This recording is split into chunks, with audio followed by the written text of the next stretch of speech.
আমরা বলবো আল্লাহ তুমি প্রশ্ন করার আগে তোমার একটা কথা বলি, আমারে কিছু জিজ্ঞেস করো না, আমি সব করেছি। এমন কোন পাপ নাই যে পাপ আমারে দিয়ে হয় নাই। তোমার রহমত দিয়ে তুমি জান্নাতে পাঠাবা, তোমার দয়ায় জান্নাতে যেতে চাই, আমল দিয়ে না। পারবেন বলতে?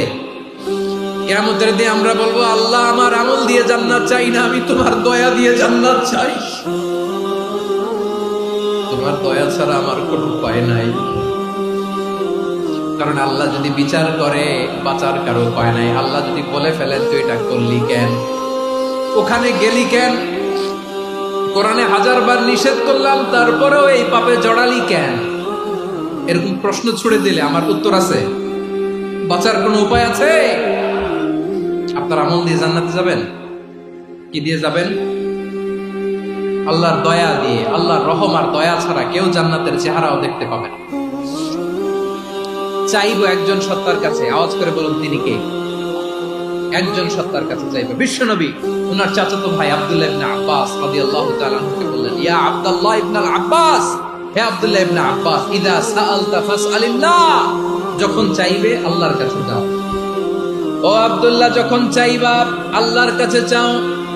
ওয়া ইযা ইসতাআনতা ফাসতাইন বিল্লাহ, যখন সাহায্য চাইবা আল্লাহর কাছে ফরিয়াদ করো।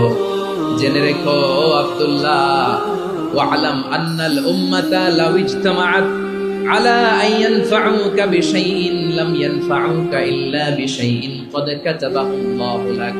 ও আব্দুল্লাহ, জেনে রেখো, মনে রেখো, গোটা বিশ্বের সবাই মিলে যদি তোমার উপকার করতে চায় ততটুকুই তারা করতে পারবে যতটুকু আল্লাহ তোমার নসিবে সেটা লিখে রেখেছে। ঠিক কিনা বলেন?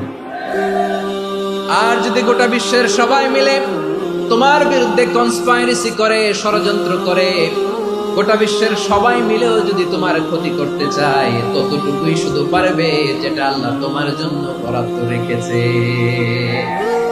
যতটুকু আল্লাহ তাআলা তোমার জন্য বরাদ্দ রেখেছে ততটুকুই ক্ষতি করতে পারবে, আর এক চুল বেশিও করতে পারবে না, কমও করতে পারবে না। চিল্লায় বলেন ঠিক কিনা? এজন্য আমরা চাইবো কার কাছে?